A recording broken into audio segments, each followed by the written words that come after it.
que me digas, que me cuentes el último libro de ensayo que leíste versus la última novela que leíste, lo más probable, no hago este ejercicio porque tardaríamos más tiempo, es que me cuentes antes cuál es la última novela que leíste, porque te acordarás de la historia más que de la teoría de un texto de manual ensayístico. Entonces, fíjate que lograr esa conexión es muy importante porque se generan las emociones y nos vinculamos como seres humanos. Nos vinculamos como seres humanos. Y cuando nos vinculamos, se genera una mayor confianza. Y sobre todo para la persuasión, la confianza es importante. Entonces, rápidamente, repitiendo, mayor atención, mayor retención, mayor conexión, los tres lo obtienes. ¿Cómo? Con el recurso estrella de la oratoria, que es el contar historias, storytelling. Correcto.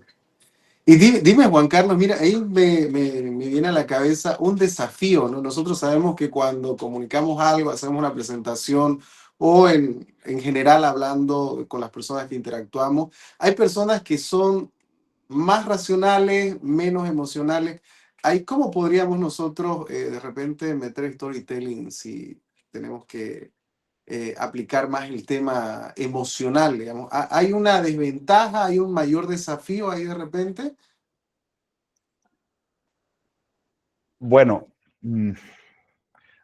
hay personas que son más racionales y otras más emocionales, pero tanto desde el punto de vista de la audiencia, quien te escucha, como de quien está comunicando. Y a veces a la gente le cuesta mucho comunicar con historias, sobre todo a las personas que tienen una formación académica muy profunda, porque tienen adiestrado el cerebro a pensar en términos de conceptos abstractos.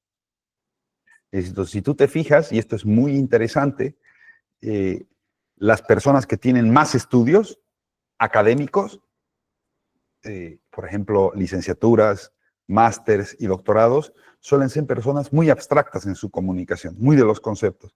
En cambio, la gente llana, la gente más sencilla, más humilde, que no tiene tanta educación académica y de abstracciones, suele comunicarse con los demás con historias. Es curioso, es curioso. Correcto, ¿no? Es curioso, en realidad no es curioso, pero para el que está adiestrado en la formación abstracta, por eso mismo le cuesta encontrar esas historias que comunicar, ¿no? Hay que recordarles que los seres humanos primordialmente nos comunicamos a través de historias y que conviene hacer el esfuerzo de buscar esas historias para comunicar el mensaje. Ahora, tú me has preguntado qué conviene más, utilizar historias o no utilizar historias. Y yo creo que una comunicación completa es la que toca las distintas notas de la flauta para que suene una buena música. Tanto comunicas la parte más conceptual o abstracta de tu mensaje, pero luego la ilustras con una historia que te permite asentar mejor el mensaje. Ambas. Exactamente, ¿no? Es que de verdad la comunicación es un arte, ¿no? Hay esa parte, como tú dices, de repente teórica del contenido, pero es necesario alimentarla, acercarla a la gente, flexibilizarla para que pueda haber esa conexión que tú mencionas, que es muy importante y que hace que nuestro mensaje, pues, llegue, se quede y pueda perdurar, ¿no? Que es lo que nosotros queremos siempre. Claro, fíjate que sobre este punto de que a la gente le cuesta contar historias, en una ocasión, en una formación que hice de hablar en público hace años, entre la audiencia tenía una persona, se llamaba Alberto, y era un jefe de informática, del departamento de informática de una empresa bastante grande. Y estábamos hablando precisamente sobre el storytelling. Y les digo, bueno, señores, ustedes les conviene hacer el esfuerzo de utilizar historias cuando estén comunicando, porque entonces van a ganar, ya sabes, más atención, más retención y mayor conexión. Y entonces Alberto, durante la pausa, hicimos un break, se me acerca y me dice, Juan Carlos, yo tengo un problema y es que no tengo historias que valgan la pena de contar. Y yo le respondo, Claro que tienes historias que vale la pena de contar. ¿Alguna vez has recibido a alguna persona nueva en el trabajo que tuviste que inducirla en tu departamento, explicarle los roles? Sí, me dice. ¿Y alguna vez metió la pata, se equivocó en algo en sus primeros días? Sí, me dice. Y esa historia no te serviría para evitar que otra persona nueva que llega a ese mismo puesto de trabajo cometa ese mismo error. Sí, correcto, me dice. Y de hecho, a veces cuento esa historia. Pues ahí está, estás utilizando storytelling, ¿no? Y en ese momento, ¡ah! Se le abrieron los ojos Se iluminó. y entendió en qué consistía. Entonces, fíjate, Nitsu, que lo que acabo de hacer yo precisamente es utilizar storytelling para fortalecer el mensaje de que a pesar de que la gente cree que no tiene historias de contar, sí que las tiene. Lo único que tiene que hacer es un poquito explorar en su vida. Yo digo que las historias son como pepitas de oro. Son pepitas de Exactamente. oro de la comunicación y lo que tiene que hacer uno es hacer la minería, ¿no? Y explorar en esa mina que es tu vida, tus experiencias, y extraer esas pepitas, pulirlas y convertirlas en joyas para regalar a tu audiencia. Una metáfora. Exactamente, ¿no? Hermosa metáfora y creo, mientras lo contaba, ya me hacía yo la imagen, ¿no?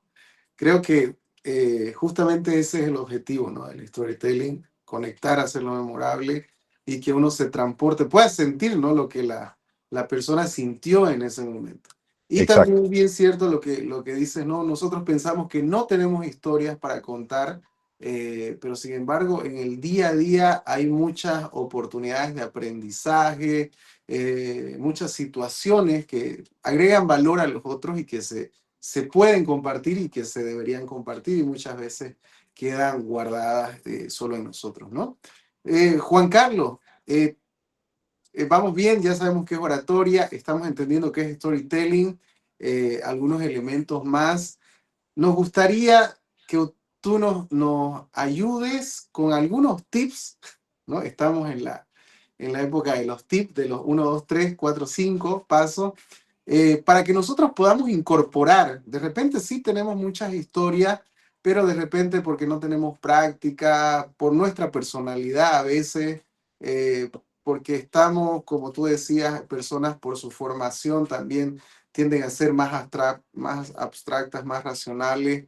¿Qué pasos podemos nosotros hacer para irnos introduciendo al storytelling para que sea parte de nuestro mensaje y, bueno, realmente podamos ir logrando esos objetivos que nos planteamos, ¿no? De oratoria.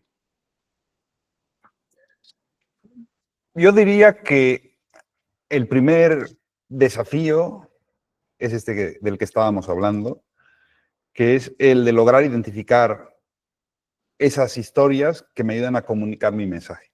Es decir, normalmente primero tenemos claro el mensaje. ¿Sí? Exacto. Sabemos el mensaje que queremos comunicar. Ahora, ¿cómo identificamos una historia que apoye ese mensaje?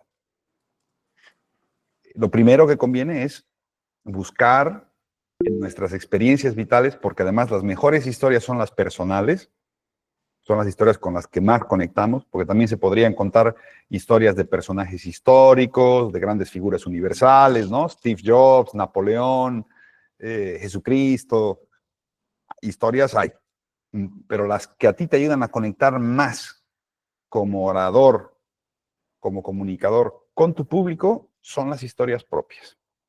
Porque además son las historias en las que pones más sentimiento y emoción, porque han impactado directamente en tu vida. Y eso queda registrado en tu mente. Entonces, el primer desafío es ese, es identificar esas historias para comunicar esos mensajes. ¿Cómo puedes identificar esas historias? Hay una técnica que es la de la línea de la vida. Todos tenemos una línea de vida. Y en esta línea de vida, todos hemos pasado por momentos altos y por momentos bajos, ¿no? La vida es una serie de altibajos. A veces estamos en la cima de la montaña y a veces estamos en los valles y caemos a lo profundo y luego subimos, bajamos. Y es así. Si yo te pido a ti, Nitsu, que en esta línea de la vida recuerdes algunos de tus momentos altos y tus momentos bajos, yo te aseguro que van a estar vinculados con historias, Mm, con emociones. ¿Por qué? Porque como decíamos, las emociones son lo que queda más grabado en la mente de la gente. Entonces, esta es una manera de identificar historias, ¿no? Que quieres dar una charla o tu mensaje está vinculada con el trabajo, pues buscas en tu vida laboral. Que tiene que ver con la vida comunitaria, pues buscas tus experiencias en la vida comunitaria y así. Ese es el primer paso, que es el identificar tu historia. Una vez que tienes identificada tu historia, tienes que trabajarla para contarla. Porque una cosa es contar una historia y otra cosa es contar bien una historia. Exacto. Ahí está el arte del storytelling, en saberla contar bien. Y para eso hay una serie de reglas que conviene seguir para lograr ese efecto de que te engancha, que te cautiva, que es amena, que quieres saber cómo continúa la historia. ¿Cómo haces para contar bien una historia? 2 tips. Primero, siempre recordamos que una historia tiene un arco narrativo. Tiene un principio, hay un conflicto, hay un desenlace y el final, ¿no? El inicio, el desarrollo con el conflicto y el desenlace, mejor dicho. Entonces, conviene siempre ordenarla de esa manera, ¿eh? Y hacer un relato. A veces, una historia puede que no se resuelva en un día o en un episodio. Hay historias que duran años o meses, ¿sí? Pero tenemos que nosotros, a efecto de ser eficaces en nuestra historia, simplificar esto. ¿Sí? No estoy diciendo que contemos mentiras o que nos inventemos historias. Lo que estoy diciendo es que mantengamos el núcleo de esa historia y del mensaje que está ahí adentro, pero simplifiquemos lo que ha ocurrido para poder respetar ese arco narrativo y que sea más fácil de digerir por la audiencia. Entonces, el arco narrativo es importante. Y luego, segundo, la manera en que lo cuentas. Hay muchas técnicas que se aplican de manera simultánea. Seguramente la gente que nos esté escuchando, si vuelve atrás y escuche la historia de la persona a la cual yo le di el consejo cuando estaba, va a identificar algunos elementos. Aquí voy a dar únicamente uno de esos elementos. ¿Cuál es? La narración en tiempo presente. Es decir, si yo estoy recordando, yo te digo, vamos atrás, y me digo, ¿no? Voy a contar una historia de algo que me ocurrió en una ocasión cuando estaba haciendo una formación de hablar en público. Uno de los asistentes se llamaba Alberto, era una persona experta en sistemas y era el director de su departamento. Entonces yo estaba dando mi clase explicando la importancia del hablar en público y después de esto, Alberto se me acerca y me dice, ya acabo de cambiar al tiempo presente. He cambiado de la narración del pasado y lo estoy pasando al presente. Y me dice, Juan Carlos, yo tengo un problema. Y es que no creo que tenga historias que valen la pena contar. Y entonces yo le contesto, Alberto, seguimos en el tiempo presente. Cuando tú utilizas el tiempo presente, estás invitando a la audiencia a que reviva contigo esos instantes y entonces la experiencia se hace mucho más intensa. Bueno, son 2 tips. Tampoco me quiero alargar mucho más porque, claro, yo hago talleres de esto que duran 8 horas, ¿no? Claro, sí. Y al final la gente dice muchas cosas y la audiencia no va a recordar. Resumiendo, para que quede. Primero, importante, identificar tu historia. Correcto. Con el mensaje, explora en tu vida, en los altibajos de tu línea de vida. Y segundo, cuando tienes la historia, tienes que trabajarla para que sea amena. Uno primero de ellos es identificar ese arco narrativo, organizar la historia según el arco narrativo, y segunda, cuando ya estés contando la historia, pasar del tiempo pasado al tiempo presente para que la gente se pase la película de la historia y la reviva junto contigo. Exacto. ¿Ahí? Muy bien, sí. Nos ha dado 2 pasos que de verdad, bueno, cuando empezaste a contar, nos has transportado a la situación. Y el tema de estructura siempre es muy importante, ¿no? Como tú dices, ese arco narrativo, un inicio, un desarrollo, un desenlace también, porque nos pasa muchas veces que empezamos por el final y terminamos al inicio y damos vueltas, ¿no? Sí, Lo que hace que se desvirtúe la historia, no se entienda y ya se pierde esa sí.